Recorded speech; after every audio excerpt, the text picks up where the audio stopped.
Salut les filles, donc on se retrouve aujourd'hui dans une nouvelle vidéo qui est donc un ensemble de flops.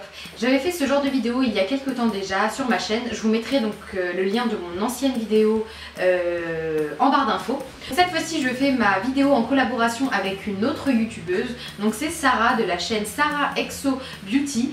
Je vous laisse tout de suite voir donc le teaser de sa vidéo. Salut à tous, moi c'est Sarah de la chaîne Sarah Exo Beauty.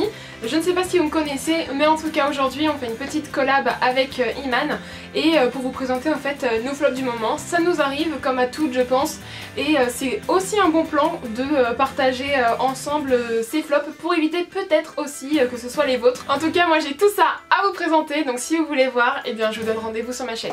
Bisous, bye bye. Donc on commence tout de suite ces flops avec mes produits.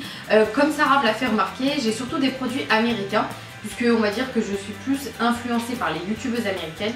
Donc je vais vous montrer certains produits en fait qui m'ont déçue. On entend donc tellement parler de ces produits sur YouTube qu'on s'en fait une idée de dingue. On pense que c'est le produit extraordinaire, le produit à avoir pour avoir un teint, un regard, etc. de dingue. Et donc en général ce sont des produits qui ne tiennent pas du tout leurs promesses. Il faut partir du principe que chacun son type de peau. Donc certains produits vont réagir d'une certaine façon sur ma peau et réagiront totalement différemment sur votre peau. Donc si vous aimez un produit et pas moi, ça n'oblige personne bien sûr, c'est mon avis donc strictement personnel. On va commencer donc par l'une de mes plus grosses déceptions de l'année, je dirais, parce que c'est un produit qui coûte extrêmement cher à mon sens et qui ne sert pas strictement à rien, c'est juste que il y a des alternatives d'autres marques beaucoup moins chères. Donc j'en avais fait une vidéo entière sur le sujet. Donc c'est la brume de chez Smashbox, la Photo Finish Primer Water, donc sans silicone, sans alcool et sans huile. Donc c'est une brume fixatrice de maquillage. Voilà, qui est censée donc selon Smashbox unifier le teint en créant une toile de fond parfaite pour l'application du maquillage, hydrater la peau pendant des heures, revitaliser le teint pour lui donner plus d'éclat. Et bien sûr, donc fixer le maquillage comme c'est indiqué en gros sur la bouteille. Donc j'ai la peau sèche et j'ai la peau en fait qui absorbe hyper facilement le maquillage. Ça veut dire que tous les produits que je vais appliquer juste au-dessus, que ce soit crème hydratante, fond de teint, ils vont tous avoir tendance soit à s'oxyder, soit à être absorbés très rapidement par ma peau. Donc j'ai vraiment il me faut réellement donc, des produits longue tenue. Donc ce produit est censé me permettre de faire tenir mon maquillage plus longtemps, mais ce n'est pas du tout le cas. Vous retrouvez exactement la même chose chez MAC. Donc c'est le très célèbre Fix Plus, la brume fixante rafraîchissante de chez MAC. Ça coûte 32 €, ça coûte 15,50 €. La seule grosse différence entre ces deux produits, d'une part l'odeur, mais bon pour faire tenir le maquillage l'odeur on s'en fout un peu, et surtout donc le cheat sheet. Celui de chez Smashbox est beaucoup plus, on va dire, léger que celui de chez MAC qui est beaucoup plus agressif entre guillemets. Mais hormis ça, tous les deux ne font pas tenir plus longtemps le maquillage. Ils permettent juste en fait d'enlever l'effet poudré de la poudre et du fond de teint. Donc pour moi, pour faire tenir le maquillage, aucun des deux ne fera l'affaire. Par contre pour appliquer les pigments etc. et pour enlever le côté poudré donc du fond de teint, il n'y a rien de mieux que ces deux produits. Pour faire tenir le maquillage, je vous propose une autre alternative, le spray All Nighter Makeup Setting Spray Long Lasting de chez Urban Decay. Donc lui, contrairement à Smashbox, ne vous dit pas qu'il hydrate etc. etc. Il vous dit simplement qu'il permet de faire tenir le maquillage plus longtemps et c'est exactement ce qu'il fait. Il fait tenir le maquillage plus longtemps pour la modique somme de 26 €. C'est un prix mais au moins ce n'est pas un produit mensonger, il vous fait vraiment tenir le maquillage plus long. Donc j'en ai terminé avec la Primer Water de chez Smashbox. Maintenant on passe à deux fonds de teint. Donc le premier que je vais vous présenter, lorsque j'ai fait cette vidéo, j'ai eu beaucoup de commentaires de personnes pas contentes me disant comme quoi ce fond de teint est très bien et que c'est moi qui l'appliquais mal et que etc. Donc il faut juste partir du principe que les produits réagissent totalement différemment en fonction déjà de la nature, en fonction du pH, bref on va pas rentrer dans les détails. Donc le fond de teint que je vous présente, c'est un fond de teint de chez Maybelline qui est sorti je crois cet hiver, après la sortie de celui de chez Yves Saint Laurent. Donc c'est le Maybelline Dream Wonder Nude fond de teint fluide poudré en teinte 21 nude beige doré. Celui-ci, sur ma peau, a une durée de vie de 2-3 heures. Donc c'est plus que médiocre, sachant que l'application n'est pas top. Appliqué avec un pinceau, il vous laisse donc des traces de pinceau. Lorsqu'il y a des zones de réelle sécheresse, il les met grave en avant, c'est juste hideux. Et en plus de ça, il prend énormément de temps à sécher sur la peau. C'est vraiment sur certaines zones, et moi en particulier les joues, il prend énormément de temps à sécher, c'est-à-dire que même s'il est poudré, j'ai l'impression en fait qu'il aura tendance à bouger. Par exemple, si vous mettez comme ça sur votre bureau, vous aurez vraiment des traces. Donc vraiment pour moi ça a été un gros flop. Donc j'ai utilisé ce produit une semaine pour réellement le tester, mais c'était vraiment une grosse cata. Donc vraiment pour moi c'est un gros flop. Je sais que certaines personnes l'adorent, mais pas pour moi. Donc un autre fond de teint qui ne se vend pas en France, mais que je vois également chez les youtubeuses françaises. C'est donc un fond de teint de chez CoverGirl que j'avais acheté aux États-Unis donc l'année dernière. C'est le Outlast Stay Fabulous 3 en 1. Donc c'est un fond de teint, une base et une crème solaire dans un seul produit. Donc c'est un fond de teint très couvrant. Lorsque j'en ai entendu parler donc sur les multiples chaînes YouTube, c'était un fond de teint hyper couvrant, effet naturel, effet mat, effet poudré, donc jusque là rien de grave. Le seul problème avec ça, c'est qu'il est pas tellement couvrant, parce que j'ai d'autres fonds de teint comme celui de chez Estée Lauder, le Double Wear, qui est extrêmement couvrant, sauf qu'il n'a pas un fini masque. Celui-ci a un effet tellement poudré qu'il vous donne vraiment un effet masque, un effet cakey, même appliqué au Beauty Blender. Sur ma peau sèche, c'est juste une catastrophe. Donc pareil, j'ai dû l'utiliser une semaine, pas plus. C'est vraiment, à mon sens, du gâchis d'argent. Voilà, c'est un flop aussi. L'effet sur la peau est juste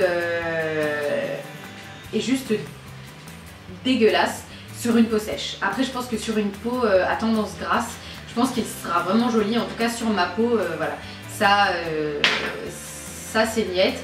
Ce sont deux fonds de teint que vraiment qui sont dans mes tiroirs et qui ne bougent plus. Donc il me reste deux produits encore à vous présenter. Le premier, donc c'est plus une marque, c'est la marque donc Gérard Cosmétiques. On entend parler également partout sur YouTube et sur Instagram. Bon, l'euphorie s'est un peu calmée, je trouve, ces derniers temps. Maintenant, c'est surtout Anastasia Beverly Hills et plus trop Gérard Cosmétiques. Donc à l'époque, lorsque Jaclyn Hill avait sorti donc, son rouge à lèvres, le 1995, j'avais adoré. J'avais adoré la couleur et tout, surtout la couleur. Le packaging, jusque là tout va bien. Le problème déjà c'est le prix. Je les trouve assez chers pour la qualité. Ce sont des rouges à lèvres asséchants. Ce sont des rouges à lèvres très secs. Pas aussi secs que le rouge à lèvres Ruby Woo de chez MAC.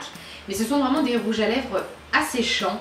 De qualité moyenne, avec un packaging beau, mais moyen, qui fait vraiment, contrairement au MAC, qui est fait vraiment dur et solide, celui-ci fait vraiment plastoc. Pour un prix presque équivalent. Je crois que ceux-là sont à 16 $, quelque chose comme ça, et ceux de chez MAC sont à 18 €. Donc 16 $, on va dire c'est 15,90 avec les frais de port, vous retrouvez avec le prix d'un rouge à lèvres MAC pour une qualité médiocre. Maintenant on passe aux gloss qui sont également chers, je crois qu'ils sont à peu près au même prix que ceux de chez MAC, voire un peu moins, parce que MAC se touche réellement concernant le prix de leurs gloss. Donc se sont fait connaître grâce à deux choses. D'une part cette lampe, qui est donc dans le bouchon, et le miroir du gloss. La qualité du gloss est normale, c'est pas un gloss qui est très long tenu, c'est un gloss sympa mais sans plus, c'est un gloss passe-partout que vous pouvez trouver partout, voilà, c'est pas des gloss non plus incroyables, machin, ce sont des gloss simples, vous pouvez trouver ces gloss partout comme chez Sephora par exemple, vous avez exactement le même style, la marque Sephora fait des gloss similaires.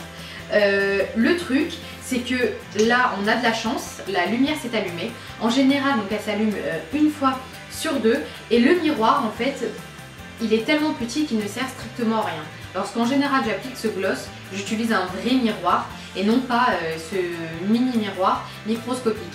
Vous allez me dire oui je suis exigeante, C'est très simple, lorsque je mets l'argent dans un produit, je m'attends à ce qu'il soit pas irréprochable parce que rien n'est parfait, mais qu'il soit quand même à la hauteur de sa réputation ou à la hauteur de son tarif. Et je trouve que ce sont des glosses très chères pour un truc basique, banal. C'est mon humble avis. Donc on passe ensuite à un autre produit qui, je pense, va en choquer plus d'une. C'est un produit qui coûte extrêmement cher, je vous le dis tout de suite. C'est un produit que, la preuve, cette année je suis repartie aux États-Unis, j'ai rien acheté de la marque, parce que c'est un produit qui m'a énormément déçue. Donc c'est les Ambient Lighting Palettes. Donc en clair, vous avez 3 poudres à hourglass, donc qui sont censées être des poudres illuminatrices, etc. Donc vous avez la couleur Dim Light, Incandescent Light et Radiant Light. Certaines youtubeuses utilisaient ces poudres pour fixer leur fond de teint et d'autres pour illuminer de manière naturelle, avoir une peau saine, etc., etc. Donc j'ai acheté ce produit en pensant vraiment tomber sur la poudre exceptionnelle, la poudre au rendu incroyable. Et c'est juste en fait des poudres, certes, qui ont une texture hyper légère, une texture de très bonne qualité. Ce sont des poudres de qualité. Par contre, ce sont des poudres pleines de paillettes. Donc pour celles qui aiment les paillettes, je pense que ce sont des poudres parfaites pour vous. Mais qui, celles comme moi, qui aiment littéralement les paillettes, je déteste avoir des paillettes sur l'ensemble de mon visage. C'est juste une horreur. Donc ces poudres-là sont sympas, mais se transforment très rapidement en paillettes. Et voilà, et pour moi c'est pas du tout le cas. Quand on dit un glowing naturel, un glow naturel, pour moi c'est juste un illuminateur qui va donc refléter la lumière sans paillettes. Par exemple, on a le What's Up de chez Benefit qui est un illuminateur sans paillettes. C'est pas compliqué. Ces illuminateurs sont pleins de paillettes, donc je ne comprends pas comment certaines youtubeuses peuvent l'appliquer sur l'ensemble de leur visage. Certes, vous avez un teint glowy, mais une fois au soleil, vous avez un teint rempli de paillettes. Donc pour moi, gros flop, grosse déception, parce que ce produit m'a coûté 60 € et c'est un produit que j'utilise que très rarement. Donc ce sont des produits que, enfin je vous fais une petite parenthèse, ce sont des produits que je vous présente comme flop, mais qui m'ont coûté tellement cher que je trouve une utilisation à ce produit. Je ne vais pas, parce que c'est un flop, jeter ce produit. Ça m'a coûté 60 €, donc je vais l'utiliser coûte que coûte. C'est aussi simple que ça. Donc je l'utiliserai dans mes tutoriels, je l'utiliserai dans la vie courante, mais ce n'est pas un de mes favoris. Donc si je peux éviter à certaines de mes abonnés de dépenser 60 € en pensant faire l'affaire du siècle, je le fais. Pour moi, elle ne vaut pas du tout son prix. Même si la poudre est de très bonne qualité, le rendu est juste pas à la hauteur de mes espérances. Pareil pour le Gérard Cosmétique. En fait, ce sont vraiment des produits qui sont moyens, à des prix faramineux et pour une qualité bof. À mon sens, pour moi, j'accepte d'avoir un produit bof si le prix est moyen, mais lorsque on y met le prix, je m'attends à avoir des produits de très bonne qualité. Voilà, donc c'est tout pour moi, je vous ai donné mon avis et comme je vous l'ai répété à plusieurs reprises dans cette vidéo, je ne souhaite vexer personne, c'est uniquement mon avis. Si certains de ces produits vous plaisent, sont vos chouchous, je comprends tout à fait, on a des peaux totalement différentes, c'est mon simple avis. Voilà, je vous laisse là-dessus, j'espère que cette vidéo vous a plu. N'hésitez surtout pas à commenter en me disant donc vos flops pour éviter que je fasse des bêtises chez Sephora. Et surtout, likez ma vidéo et vous abonner si ce n'est pas déjà fait. J'espère que cette vidéo vous a plu, on se retrouve dans la prochaine. Bye! If you wanna see some crazy and also lazy, then you should meet me and my friends. Even though we got no money, we're sure as hell funny. Yeah, everything's better with them, we're just like, ooh.